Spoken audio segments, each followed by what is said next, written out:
Assalamualaikum warahmatullahi wabarakatuh. Bagaimana kabar teman-teman, sahabat-sahabat sekalian? Moga-moga sehat selalu, bahagia selalu. Yang punya utang segera dilunaskan oleh yang bayar utang. Maksudnya begini, yang punya utang moga-moga utangnya segera dilunaskan dibantu oleh Allah Subhanahu wa taala. Yang punya masalah berat moga-moga juga segera ada solusinya. Yang lagi sakit moga-moga segera sembuh. Yang lagi putus cinta moga-moga segera dapat cinta yang baru lagi. Begitu indahnya dunia. Sahabat-sahabat sekalian, saya akan mengomentari, beropini soal Gus Nur, Mubahalah, dan Jokowi. Jadi ini di tanah air ini ada beberapa orang yang sering bermubahalah. Bermubahalah ini kalau dalam bahasa sederhananya membuat perjanjian kepada Tuhan soal apakah seseorang melakukan kesalahan, kebohongan, atau sebaliknya. Jadi dengan bermubahalah mungkin kalau di dalam tradisi masyarakat Jawa atau mana ya, ada namanya sumpah pocong. Artinya kalau berbohong perilakunya dianggap menyimpang atau menyalahi, intinya melanggar etika yang fatal gitu, maka hukumannya adalah mati. Itu kalau sumpah pocong atau jadi pocong. Nah, kalau mubahalah ini harapannya Tuhan yang akan menghukumnya. Cuman kalau dari versi mubahalah versi Gus Nur dan versi Habib Rizik Syihab, ini memang bagi saya agak sedikit mengganggu ya. Konsep mubahalah yang rame diomongin, saya kira termasuk akademisi dan intelektual sekelas Refli Harun saja kayaknya juga termakan oleh konsep mubahalah ini. Jadi ada Sambo, ada orang-orang yang cilaka, ada yang kecelakaan, ada yang meninggal, dibilang itu efek dari mubahalah Habib Rizik Syihab. Ya boleh lah. Menurut yang boleh gitu loh. Jadi boleh. Bagus juga itu. Artinya wah, hebat banget ya mubahalahnya. Begitu banyak orang cilaka gara-gara mubahalahnya itu. Apakah begitu ya? Kok kayaknya enggak sih menurut saya. Jadi gini loh, kalau sudah melewati sebuah konsep, saya kira mubahalah juga konsep tauhid ya. Ini kok kalau sedikit-dikit mubahalah kok dikit sih mubahalah yang banyak dong, jangan dikit-dikit mubahalah kok dikit ya. Khususnya Gus Nur ini saya lihat sering banget mengajak siapapun bermubahalah. Nah, dalam kasus yang belakangan ini akhirnya Gus Nur dilaporkan ke Bareskrim Mabes Polri, dan barusan juga ada panggilan untuk datang ke Mabes Polri terkait oleh laporan polisi oleh seseorang yang inisialnya saya tidak hafal, tetapi katanya fotonya itu berseragam Gojek atau Grab lah. Saya nggak tahu detailnya, itu nggak terlalu penting, tapi yang penting adalah ada laporan polisi yang melaporkan tentang Gus Nur. Soal atau masalah yang dilaporkan menurut pengacaranya belum terlalu jelas, sehingga barangkali Gus Nur belum mau hadir, barangkali. Tetapi kalau saya lihat Gus Nur katanya taat hukum, mestinya hadir saja. Kalau memang tidak bersalah ya saya kira nggak perlu takut lah. Jadi begini, soal Gus Nur, Mubahalah dan Jokowi, saya ini ada hal yang tidak pas lah. Saya lebih banyak berbicara dari sudut pandang budaya. Jadi begini, soal Gus Nur dipanggil Mabes Polri. Begini, Mabes Polri tentu bekerja tidak sembarangan, memanggil-manggil orang. Nah, saya kira karena ada laporan, maka Mabes Polri memanggil Gus Nur.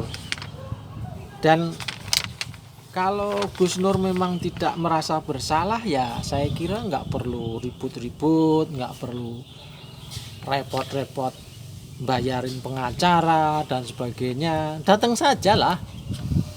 Dan kalau memang Gus Nur merasa hebat, merasa kuat, merasa pintar, nanti kan berdebat lah dengan penyidik gitu. Apalagi kalau kasusnya Gus Nur ahli agama soal mubahalah, saya yakin polisi akan kalah itu kalau berdebat soal mubahalah ini. Makanya saran saya datang saja Gus, nggak usah takut lah. Kalaupun di langkah berikutnya apa dan apa, ya itu tanggung jawab ente sebagai orang yang mempunyai ide, gagasan, dan keberanian yang luar biasa menyampaikan sesuatu. Jadi kalau kaitan mubahalah Gus Nur ini, dan yang sebenarnya yang langsung bermubahalah adalah Bambang Tri ya, yang terkait dengan tulisan atau ungkapan dia yang mengatakan Pak Jokowi ijazahnya palsu, dan itu sekarang sedang diproses di pengadilan. Nah, saya kira ada hal yang memang gini loh, Pak Gus Nur, Pak Nur siapa namanya lengkapnya saya lupa. Jadi Anda itu kalau mau menghina, menyinyiri penguasa, ya mbok berkaca,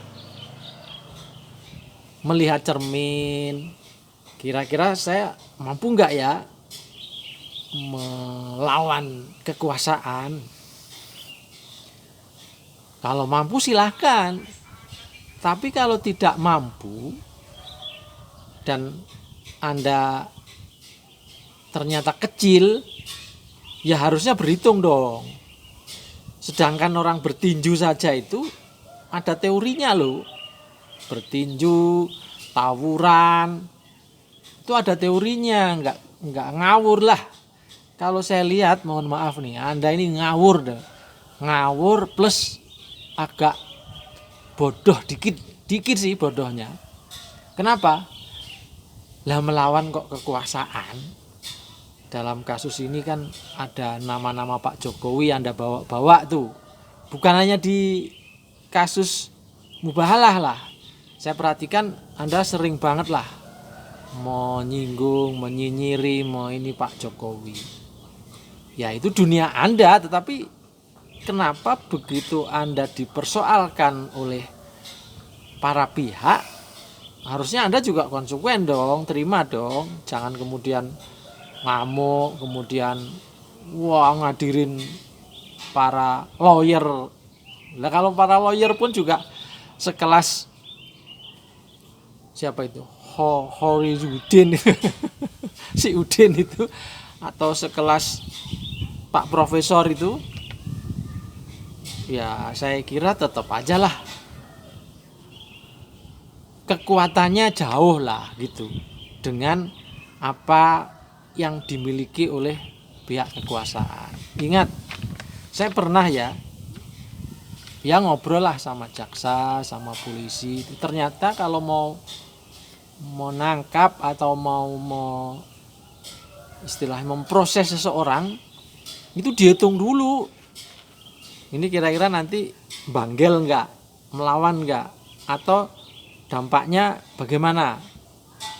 Nah, kalau Anda ini kan sudah dihitung tuh sama Mabes Polri. Alah, gampang aja Gus Nur. Siapa yang mau bela dia gitu, kira-kira kan begitu. Jadi kalau kemudian ternyata pihak kekuasaan yang menang dan ini nanti akhirnya Anda akan dijebloskan lagi ke tahanan, ya mohon maaf, ya itu resiko Anda. Jangan kemudian ngamuk-ngamuk, jangan marah-marah. Jadi kalau menurut saya Anda ini juga cengeng juga kalau kemudian minta perlindungan, minta, ibaratnya orang kalau mau kelelep itu kan cari gantulan itu ya, mencari tempat bernaung lah. Ya kalau kasus yang belakangan ini dilaporkan, saya rasa-rasanya ya ini Anda akan masuk lagi nih. Karena apa? Di satu kasus mubahalah saja, secara dalil agama, konsep Anda ini mohon maaf agak kurang pas, kurang benar. Kenapa saya bilang begitu? Ibaratnya begini loh, seolah-olah Anda itu seperti sudah langsung mengklaim Anda yang benar dan pihak sono yang salah. Dan misalnya sono yang akhirnya cilaka misalnya, atau dilaknat oleh Tuhan misalnya, apakah itu karena Anda? Karena Sugi Nur Raharja? Saya kira kok enggak juga. Seseorang cilaka, meninggal, kecelakaan, atau ketangkap KPK atau apa, itu memang takdir Tuhan, harus dia ditakdirkan itu, bukan karena Anda gitu loh. Kalau karena Anda, hebat banget Anda itu. Waduh, luar biasa Anda itu. Saya kira enggak gitu. Mubahalah itu enggak gitu juga. Ya kayak kasus, mohon maaf, Habib Rizik. Terus ada orang bilang Sambo ini karena mubahalahnya Habib Rizik, atau para pejabat ada yang meninggal akibat mubahalahnya Habib Rizik. Saya kira enggak gitulah cara memahaminya. Orang meninggal ya karena waktunya meninggal, bukan karena mubahalah, gitu loh maksud saya. Jadi masuk tauhidnya ini yang indah lah.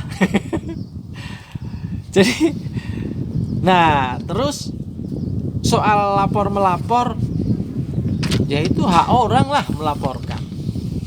Ya Anda juga melaporkan, kenapa enggak ditanggapi, ya mungkin memang nasib Anda yang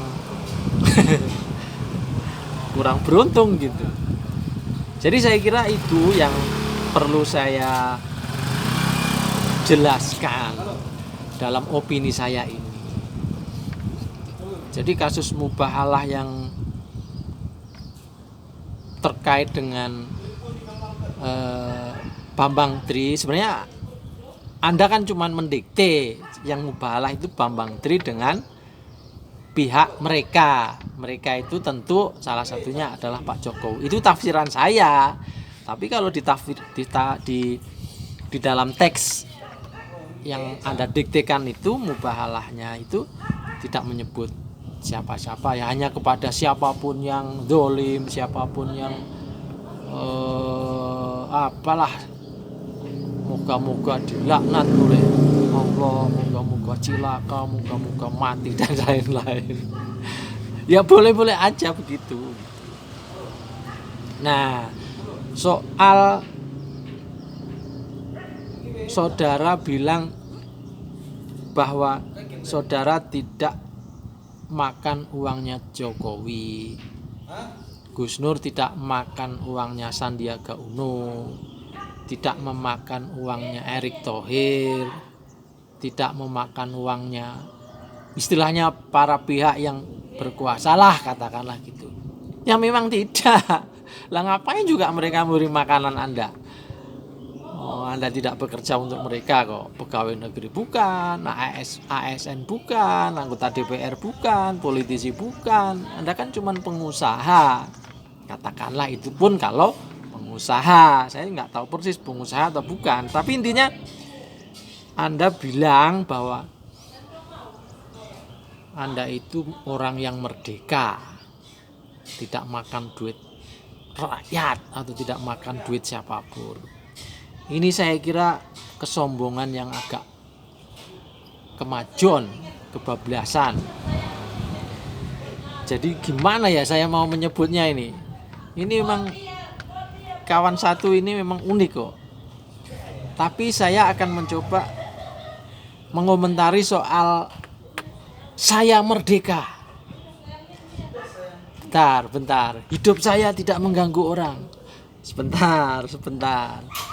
Sampean ngomong di YouTube dan ditonton oleh ribuan bahkan jutaan orang, itu mempengaruhi pikiran orang, bro. Kok bisa saya merdeka? Ya kalau merdeka nggak usah dimasukin ke YouTube.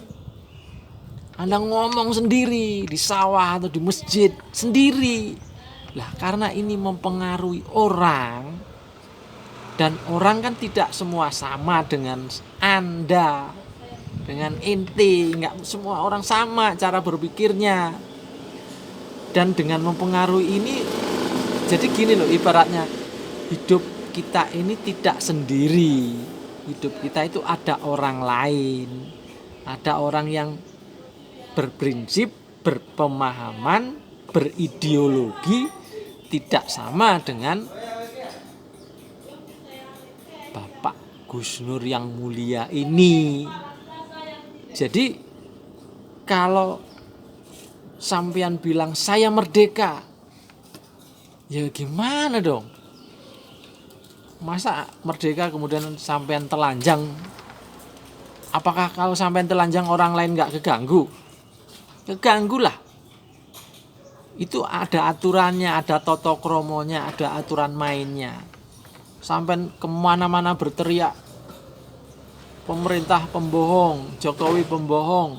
Lah orang yang suka kepada Jokowi kan juga terganggu. Itu loh, Gus, kesalahan Anda itu di situ. Jadi apa ya? Merdeka ya merdeka gitu ibaratnya. Ngono ya ngono, tapi jangan begitulah gitu. Ya tapi ini kan ini kan kita berpendapat ya. Kita kan beropini. Saya yakin sampean juga kalau ada orang berpendapat dan kurang sepakat dengan sampean juga nggak boleh marah. Termasuk ke saya nih. Saya berpendapat seperti ini karena saya memperhatikan tuh video-video sampean itu saya perhatikan. Dan saya suka sebenarnya cara berpikirnya, hanya mohon maaf karena sampean mainnya kurang jauh. Jalan-jalannya kurang jauh, bacaannya juga kurang luas. Nah, begini akibatnya. Tapi kalau itu menjadi bagian dari perjuangan Gus Nur, boleh-boleh saja, dengan catatan kalau kemudian berurusan dengan Mabes, kemudian berurusan dengan pihak penguasa, ya jangan kemudian ngomel-ngomel, marah-marah. Negeri ini negeri kita bersama. Jangan merdeka kayak ini tanah airku, kemudian aku boleh apa saja, kan enggak lah. Kan ada orang lain yang punya hak seperti Anda juga dengan pendapat mereka gitu.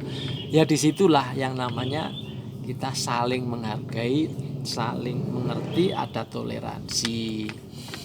Jadi ya saya kira sejarah Gus Nur memang, kalau saya baca kisahnya, ceritanya, sejarah saudara Sugi Nur Raharja ini memang akan keluar masuk penjara saja ini. Dan bahkan sempat saya pernah informasi dari Sugi Nur Raharja sendiri juga, ternyata ketika masuk tahanan itu bahkan dapat duit loh dari mungkin orang yang empati, simpati ke Anda. Jadi artinya ternyata begitu beberapa orang ini masuk tahanan, mohon maaf ya, Anda terus ada si itu kalau masuk tahanan bukannya jadi miskin, tapi banyak orang yang simpati, banyak yang tertarik, banyak yang menyumbang. Jadi menurut saya nih, kalau Anda kemudian mengeluh, lalu pesantrenku gimana? Lalu anak istriku gimana? Lalu usahaku gimana? Tenang bro, banyak orang yang akan menyumbang Anda. Kalau bisa makanya yang lebih kencang lagi mengkritik pemerintah tuh. Kalau perlu dengan kata-kata yang serba kebun binatang gitu. Sehingga makin lama Anda di tahanan. Tapi sekali lagi ini saya sebenarnya nggak tega ngomong yang seperti ini, tetapi karena saudara Sugi Nur Raharja ini, ya mohon maaf ya, karena terbiasa dulu jualan obat ya, jadi kadang-kadang nggak sadar ngomong sebagai pedagang obat dengan ngomongin pemerintahan, penguasa, nggak sadar gitu. Situasi dan kondisinya kadang-kadang nggak merasa sadar apakah ini saya ngomong ini orang-orang yang saya ajak omong tersinggung nggak gitu. Barangkali kalau yang nonton jualan obat di alun-alun nggak ada yang tersinggung karena pendidikan mereka kurang lah. Tapi kalau ini Indonesia bro, Anda di YouTube, punya channel, bahkan sering ceramah di masjid-masjid. Loh emang masjidnya masjid Anda kan? Bukan lah, itu masjid orang banyak, di mana ideologi, keyakinan dan lain-lain itu kadang-kadang ada yang tidak sama dengan sampean, dan sampean nggak boleh lah memaksakan kehendak seperti itu. Gitu ya bro, gitu ya kawan, gitu ya sobat. Saya berharap untuk saudara Gus Nur, untuk kalaulah ini akan berproses di pengadilan, ini saya pikir mulai harus banyak merenung lagi lah. Kalaupun ini juga harus berakhir di tahanan, saya pikir ente juga harus mulai refleksi diri. Artinya begini loh, kalau mau bertarung, kalau mau itu harus melihat lawan. Ibarat nih, oke lah Anda jagoan, oke. Tapi kalau Anda melawan, misalnya ini kalau orang tawuran biasa aja lah, Anda melawan 10 orang aja lah yang badannya sama, gedenya sama sampean. Kalau sampean menang berarti memang sampean hebat. Saran saya itu, saran saya nih. Jadi ya harus dilihat lawannya siapa. Lah sekarang ini lawan Anda itu penguasa. Punya instrumen, punya aparat, punya penegak hukum, punya pengadilan, punya segala macam. Anda sendiri, ataupun bukan sendiri ya, katakanlah dengan Pak pengacara yang hebat-hebat itu. Tapi kan enggak kelasnya juga lah kalau melawan yang begitu besar. Saya pikir gini lah, saya pengen ngomong, lihat cermin lah, kira-kira menang enggak? Kalau enggak menang ya jangan dulu lah, nanti lah. Nanti itu bagaimana? Misalnya Anda jadi apalah, jadi oposisi, atau Anda jadi presiden misalnya loh, misalnya nih yang baru, atau mencalonkan jadi lurah lah, nggak usah sampai ke presiden, kan punya kekuatan tuh, punya kekuasaan tuh. Agak naik dikit camat lah, agak naik dikit bupati lah, sampai gubernur lah. Nah, begitu maksud saya. Jadi harus lihat lawan lah, bercermin melihat lawan siapa. Nah, kalau lawan Anda seperti hari ini, mohon maaf, mereka punya kuasa kok. Anda lawan gitu, mas gitu ya. Ya, ini sekedar opini soal mubahalah. Dan ada Gus Nur, judulnya Gus Nur, Mubahalah dan Jokowi. Bahwa apakah Jokowi benar berbohong dan lain-lain, itu saya kira biar urusan dia sama Tuhan lah, nggak usah sampean yang keluar-keluar lah. Atau penguasa kok begini begitu. Dan saya yakin belum tentu juga mubahalah Gus Nur ini apa istilahnya obat itu manjur gitu, belum tentu juga lah. Kenapa? Karena nggak bisa pengertian mubahalah itu nggak seperti itu sepemahaman saya. Kita boleh berbeda dong, boleh beda pendapat dong. Jadi itu pendapat saya, opini saya, diterima monggo, nggak diterima juga nggak masalah gitu. Saya kira begitu. Moga-moga ada manfaatnya. Dan bagi yang ingin berkomentar, saya tunggu komentarnya. Dan bagi pendukung Gus Nur, saya juga nunggu komentarnya. Karena semakin banyak komentar, kita akan beradu argumentasi. Jadi kita berdebat boleh, beropini boleh. Ini negara bebas, negara merdeka. Seperti Gus Nur itu. Kurang lebih mohon maaf. Saya Peci Miring Ahmad Bahar. Assalamualaikum warahmatullahi wabarakatuh.